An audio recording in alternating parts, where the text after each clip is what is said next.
Ever heard the myth that the holiday season is too quiet for deals?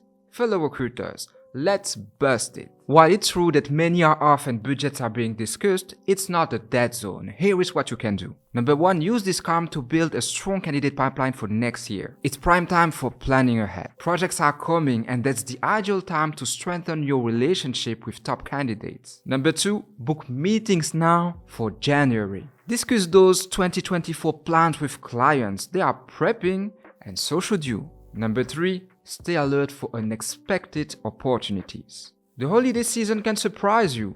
Be the recruiter who is ready to jump in. And number 4, here is the key move.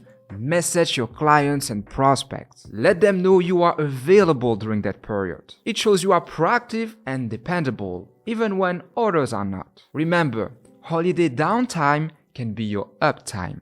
Be the go-to recruiter when others are sleeping. You will stand out and start the new year strong.